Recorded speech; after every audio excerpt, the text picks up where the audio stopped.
Bon, c'est un ouf de soulagement parce que 6 mois après la réélection du président Tshisekedi, enfin le gouvernement est là. Nous attendons beaucoup de choses. Vous savez que notre population a longtemps souffert. L'insécurité, manque d'eau, il y a aussi manque d'électricité, manque même de minimum. La population veut la paix, la population veut aussi les pains, c'est-à-dire la population veut la paix et la population veut trouver à manger.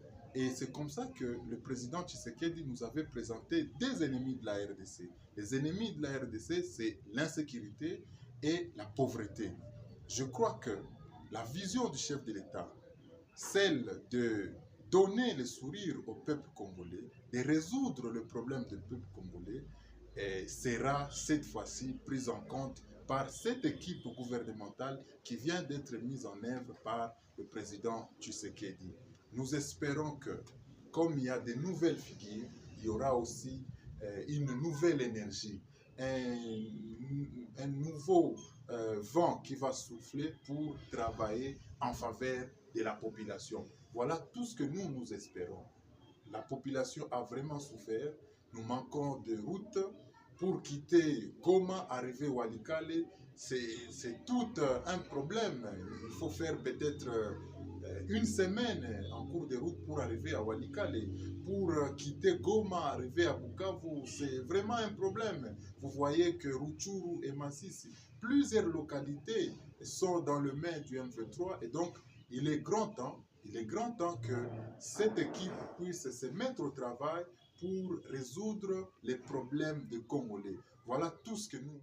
Je suis content parce que au moins le gouvernement a pris en compte plusieurs sensibilités, notamment la représentativité des femmes et des jeunes, et aussi parce que vous le savez très bien qu'il y avait un certain moment des carriéristes dans le gouvernement. Cette fois-ci, nous n'avons pas vu ces figures-là dans le gouvernement.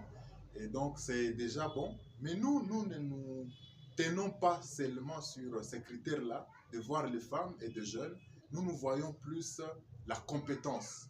Et la compétence en faveur de la population. Parce que lorsque cette compétence n'est pas en faveur de la population, c'est une compétence nulle.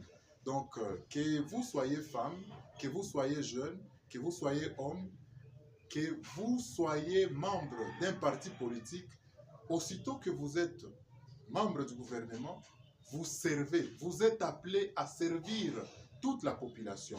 Et donc, pour moi, je suis quand même satisfait de voir la composition du gouvernement et nous espérons que vite là, le travail va commencer pour résoudre le problème des Congolais.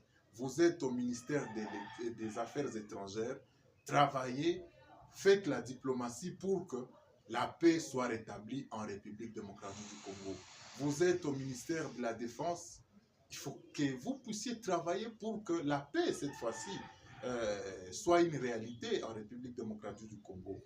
Vous êtes au ministère, tel ou tel autre ministère, il est grand temps que vous puissiez faire un travail en faveur de la population.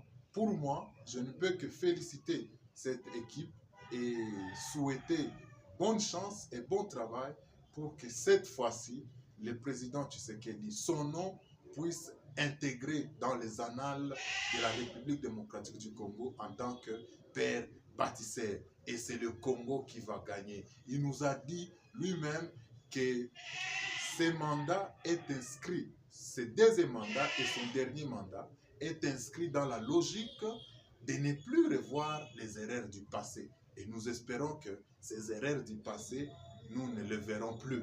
Voilà notre souhait, que la paix soit là, que la population trouve à manger, que cette fois-ci nous ayons des routes, que cette fois-ci la population ne manque pas de l'eau, que la population ne manque pas d'électricité et que la gratuité de l'enseignement puisse connaître des réformes, afin que les enseignants puissent gagner leur salaire en bonne et due forme, que les fonctionnaires de l'État puissent toucher leur salaire dans le délai et que la vie de Congolais puisse retrouver. C'est en tant que deuxième force politique, nous ne pouvons que nous incliner à ce que le chef de l'État a fait parce que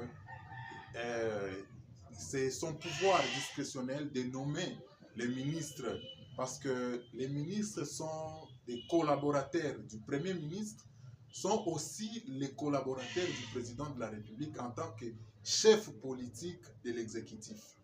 C'est vrai, logiquement, on devrait tenir compte des forces politiques et pour nous, nous nous inclinons. Il n'y a jamais eu une œuvre humaine qui manque des imperfections. Nous savons que tout n'a pas été fait correctement par rapport à la composition du gouvernement. Mais comme nous, au niveau de l'INC, nous visons une seule chose, le bonheur de la population congolaise. Nous ne pouvons que nous incliner et accompagner cette équipe gouvernementale pour que le problème des Congolais, cette fois-ci, trouve. Je ne suis pas là pour juger parce que c'est la justice qui doit faire son travail.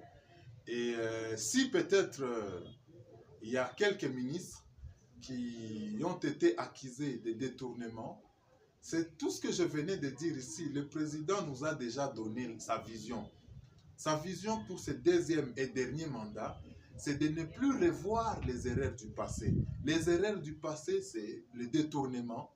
Les erreurs du passé, c'est toutes ces antivaleurs qu'on a vécues à un certain moment dans notre pays.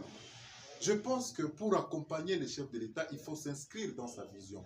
Sa vision, c'est de résoudre les problèmes de Congolais. Et tous ces ministres qui ont été accusés de détournement, ils doivent se mettre au travail et que la justice puisse faire son travail.